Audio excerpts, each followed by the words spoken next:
4 बेटे, चारों के कमरे में एसी। माँ कभी किसी बेटे के कमरे में जाती तो कभी किसी बेटे के कमरे में। अफसोस सीढ़ियाँ चढ़ चढ़ कर जिस्म थक गया। इस माँ ने घर के सहन में चरपाई बिछा ली। बीपी पहले ही लो था और गर्मी की शिद्दत अरूज पर थी। वो नहाने चली गई और कुछ देर बाद गर्मी का कहती हैं कि गर्मी बहुत है।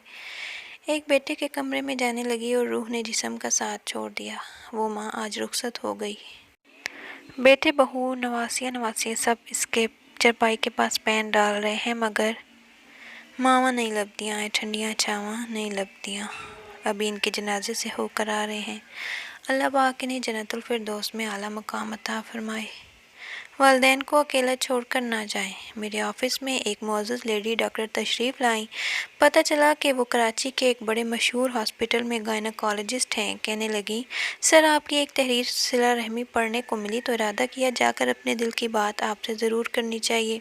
मैंने कॉफ़ी मंगवाई, मोबाइल खामोश किया और हमतन होश होकर बैठ गया।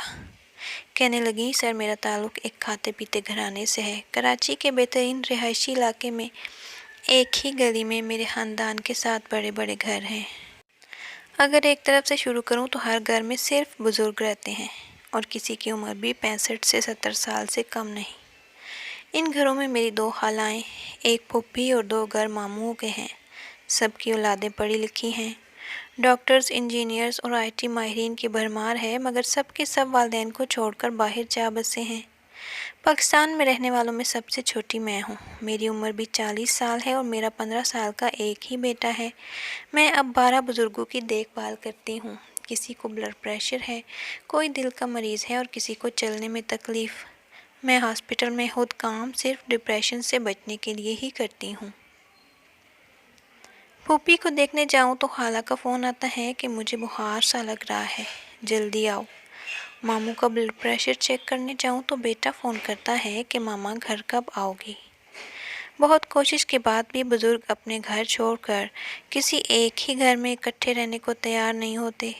घरों में नौकरों, ड्राइवरों और आयाओं की हुकूमत है।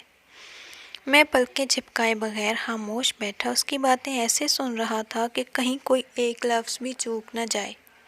मैंने पूछा, आपके मियाँ कहाँ हैं? कहने लगी, वो मेरे लिए अल्लाह का इनाम है। मैं जब भी उनकी तरफ देखती हूँ दिल में बहुत दुआएं देती हूँ कि वो अपने वालिदैन की वफ़ात के बाद सिर्फ़ और सिर्फ मेरी वजह से अमेरिका में बसे अपने सब बहन भाइयों के पास नहीं जा रहे।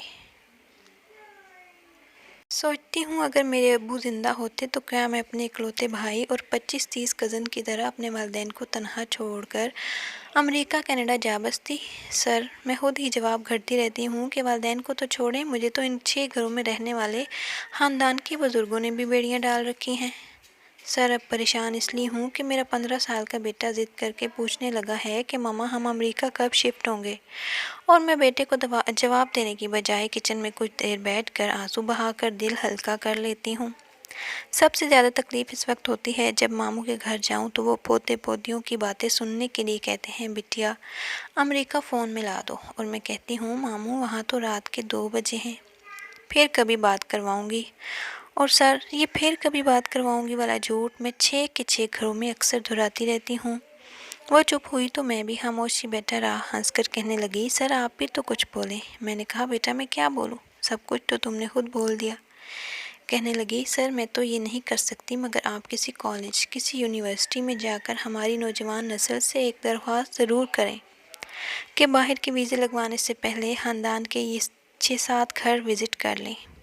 यूँ लग रहा था जैसे मुझसे 28 साल छोटी ये खातून मुझे समझा रही है कि अब माशरे में मुझे क्या करना चाहिए।